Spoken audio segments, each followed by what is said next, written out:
Do you remember when evenings felt endless? When the day wasn't really over yet, even after the sun started going down? When I was younger, evenings felt like a second part of the day, not the end of it. The sun would lower, but it didn't feel like time was running out. The air changed temperature, you could feel it on your skin. The shadows stretched across the street, and everything looked slightly golden. It felt like the world was slowing down on purpose. No pressure, no countdown, just space. You could still hear people outside, a bike rolling past, someone calling a friend's name from across the yard, laughter that carried a little farther in the cooler air. You weren't thinking about tomorrow. You weren't thinking about the next day either. You were just there. Dinner felt far away. Bedtime felt even farther.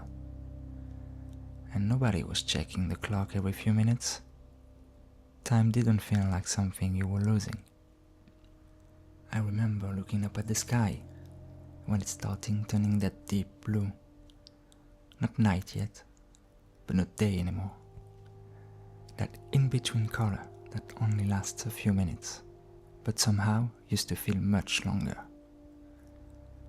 Sometimes a first star would appear, and you wouldn't notice it. You actually had the patience to notice it. That transition felt wide, like a slow breath between two parts of the day. When the street lights turned on, it didn't signal the end. It felt like permission. Permission to stay outside just a little longer. Just 5 more minutes. Just one more game. Just one more lap around the block. And 5 minutes actually felt like 5 real minutes. Not something that disappeared instantly. Even the ground looked different at that hour. The grass was darker. The air was heavier. You could hear insects starting their quiet rhythm. You noticed small details. The way the light hit the fence. The way shadows moved slowly across the pavement. Nothing urgent was waiting for you inside. Nothing demanding your attention. Going back inside didn't feel rushed either. The lights were warm. The house felt steady. The TV humming in the background, plates clinking in the kitchen, maybe someone talking in another room. There was a softness to everything. No notifications, no glowing screens pulling you somewhere else, just a slow ending. I don't remember evenings feeling rushed when I was younger. I remember them feeling wide. Like there was room inside them. Room to be bored. Room to do nothing. And somehow, that nothing didn't feel empty. It felt full. Summer evenings felt almost endless. The sun would go down slowly, very slowly. And even when it was dark, it didn't feel late. It just felt like the day was changing shape. I remember the sound of distant voices outside, a door closing somewhere, the air cooling down. Time didn't feel like something I was losing. It felt like something that was just there, waiting. Back then, evenings weren't scheduled. They weren't optimized. There wasn't this quiet pressure to use them well. You just existed inside them. Sometimes doing homework, sometimes watching something random on TV, sometimes just sitting on the floor without really knowing why. And it didn't feel like wasted time. It felt like life. Even boredom had texture. You would stare at a setting, you'd listen to the house, you'd wait for something to happen. And sometimes, nothing happened. And that was okay. Now boredom feels uncomfortable, like something to fix, like a gap that needs to be filled. And maybe that's part of it. Maybe evenings didn't get shorter. Maybe we just stopped letting them stretch. Sometimes I notice that now, if I sit still for more than a few minutes, I almost feel the urge to check something, even if there's nothing important waiting. That never used to happen. I don't think we noticed time back then. We didn't measure evenings in productivity. We measured them in moments, in small things. The light turning orange, the smell of dinner, a random conversation that lasted longer than expected. And maybe that's what made them feel longer.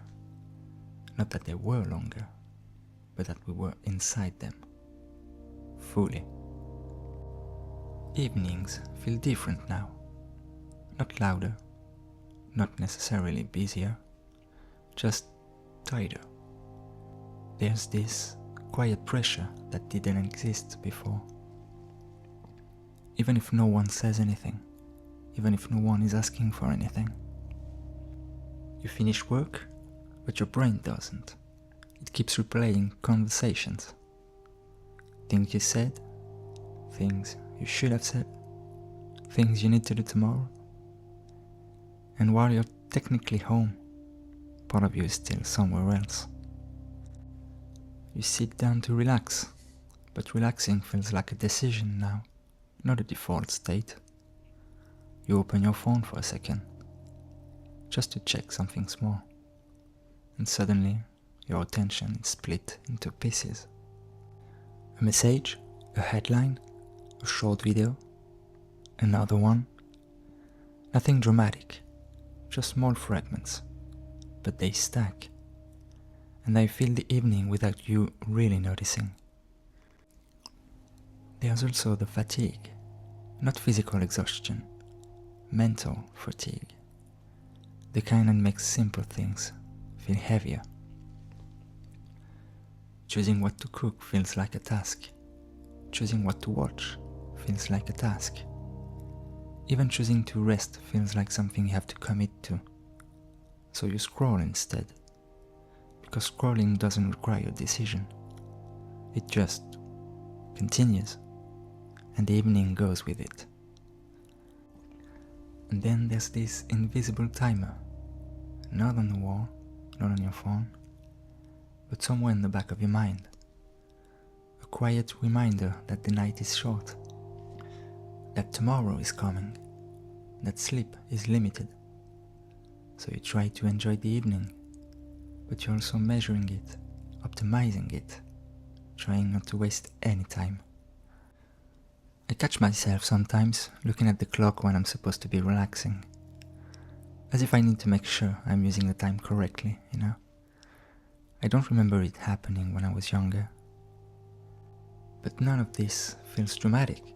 It's subtle, it's quiet, it's normal. Which might be why we don't notice it. We just feel like evenings disappear faster now, and we assume it's time. But maybe it's attention. Maybe it's the way our minds don't fully land anymore. Maybe nothing dramatic happened to our evenings. Maybe there wasn't a big shift. No single moment where everything changed. Maybe it was smaller than that, quieter, more subtle, like something slowly rearranging the room without us noticing. Evenings don't disappear all at once. They dissolve in tiny pieces. 5 minutes here, 10 minutes there, a short video, a quick reply, a small task you forgot to finish. Individually, they feel harmless. But together, they reshape the night. There's also this idea that evenings are free time, and because they're free, we feel like we should use them well, not waste them.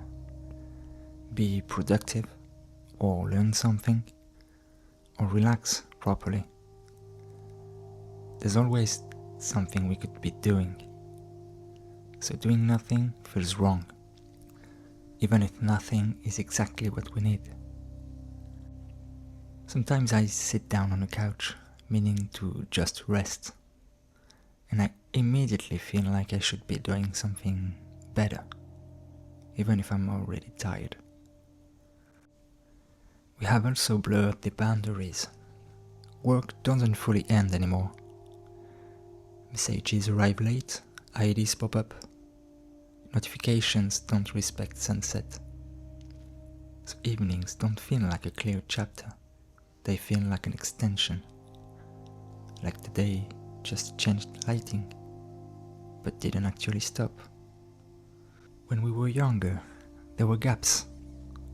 Gaps between activities, gaps between conversations, gaps between sounds.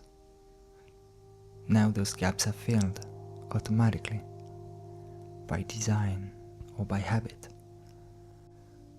And maybe that's the invisible thief. Not technology, not adulthood, not responsibility, but the disappearance of gaps, the loss of pauses, the shrinking of empty space. Because empty space is where time stretches. Without it, everything compresses. Imagine this. It's 6:12 p.m. You just got home, you put your keys down, and instead of picking up your phone, you leave it where it is, face down. Not as a rule, not as a challenge, just for now. You walk into the kitchen, there's no rush, no background noise, no video playing while you cook, just a quiet sound of movement. Water running, a pan heating slowly, small, ordinary sounds, and they feel bigger than usual. Dinner isn't optimized, it's simple. You're not multitasking, you're not catching up on anything. You're just there, cooking something, looking out the window for no real reason, and for the first time in a while, nothing is pulling at you. Later on, you sit down, no scrolling, no second screen, no just one more thing. You don't even have a plan for the evening, and that feels uncomfortable at first, like something is missing, like you forgot to do something important. But you didn't, you just removed the noise. A few minutes pass, then more. You notice the light outside changing. You notice the room getting darker naturally. You notice your own breathing. And something strange happens. The evening doesn't feel rushed, doesn't feel short. It feels open, like it has depth again, like there's space between moments. And inside that space, time stretches. Nothing extraordinary happens. You don't become more productive. You don't solve your entire life. You don't suddenly feel enlightened. It's just an evening, but it feels like an evening again. Not a transition, not a buffer zone between work and sleep. Just a part of the day that exists on its own. And maybe that's all it ever was. So when did evenings become so short? Maybe they didn't. Maybe nothing happened to time. Maybe time stayed exactly the same. 60 minutes still make an hour. Sunset still arrives slowly. Night still settles the way it always has. What changed might be us. The way we move through it. The way we divide it. The way we feel it. Evenings used to be something we entered. Now they're something we manage. We try to use them well. We try to rest efficiently. We try to make them count. And in trying to make them count, we start measuring them. And measured time always feels smaller. When you measure something constantly, you compress it. When you monitor it, you shrink it. And maybe that's what happened. Not a dramatic shift, not a technological collapse, just a gradual tightening of attention, of space, of pauses. So maybe reclaiming evenings isn't about doing less, or throwing away a phone, or escaping modern life. Maybe it's something simpler. Maybe it's about allowing space again, allowing pauses, allowing moments that don't need to lead anywhere. Because when there's space, time expands. Not on the clock, but in the way it feels. And maybe that's the difference. Not how long evenings are, but how much room we leave inside them.